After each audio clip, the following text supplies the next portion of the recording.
According to ESPN Cricinfo, an Indian politician once said, anything can happen in cricket and politics. Sometimes you feel you are losing the match, but the result is exactly the opposite. Today, I'm going to talk to you about this unpredictable game known as cricket. First, I'll ask you what you think of when you think about cricket. Do you think about baseball? Perhaps you thought about the insect. Cricket is one of the most popular sports in the world in areas like India, Pakistan, England, Australia, Bangladesh, and Sri Lanka. I'm going to explain the basic rules of cricket for every format of the game so that you can understand how cricket works. These are the universal rules of cricket. Cricket is played with a bat and a ball on a large circular cricket ground between two teams with 11 players each. The batsmen and bowlers play on the rectangular pitch, which is at the center of the ground. There are two ends of the pitch with three stumps at each end. Each stump is basically a block of wood pushed into the ground. There are four basic types of players in cricket: batsmen, bowlers, all-rounders, and wicketkeepers.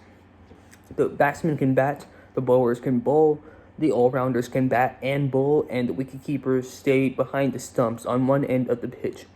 The batsmen stand in front of the stumps while facing the bowler, and the bowler bowls on the other end of the pitch as the wicketkeeper, because the wicketkeeper's job is to catch the ball if it comes to him or her. The goal of the game is to score runs when batting and dismissing or getting the wickets of the opposing batsman while bowling. Batsmen can score runs by hitting the ball and running to the other end of the pitch. Two batsmen must run to their opposite ends in order for the run to count. Therefore, the bowlers need to dismiss only 10 batsmen or get 10 wickets in order to close the batting innings, because you cannot have one batsman playing alone. The batsman could also hit the ball very hard and it could go to the edge of the ground, which is called the boundary. That would be 4 runs. The batsman could also hit the ball high in the air and it could go above the boundary. That would be 6 runs. When the first team is done with their batting, the second team would bat. The first team would try to defend their total score and the second team would try to chase the score down. If the team batting first wins, they win by a margin of runs that the chasing team failed to chase. If the team batting second wins, they win by the margin of wickets that are remaining. For example, Team 1 bats first and scores 250 for 5. Team 2 tries to chase the total down but fails to do so, only scoring 232 for 9. Team 1 will have won by 18 runs because 250 minus 232 is 18. Now, what if Team 2 managed to actually chase 250 for 5? If they chase the score and get 251 for 7, they will have won by 3 wickets because there are only 10 wickets. 10 minus 7 equals 3. Now, what does 250 for 5 actually mean? 250 is the amount of runs scored by the batsman, and the 5 is the amount of wickets lost. How can batsmen get out? There are several ways to get batsmen out. Remember that bowlers are the ones who try to get the batsman out. Number 1, bowlers can bowl the batsman, which means that they can hit the stumps behind the batsman. Number 2, the batsman could hit the ball in the air and it could be caught by the fielder. Number 3, if a batsman steps forward and tries to hit the ball but misses, the ball will go straight to the wicketkeeper and he or she can hit the stumps with the ball. That is called a stumping. Number 5, the batsman could be run out by the fielder before he or she gets to the other end of the pitch while running. How do we determine when the players stop batting and bowling? After all, they don't just keep batting and bowling forever.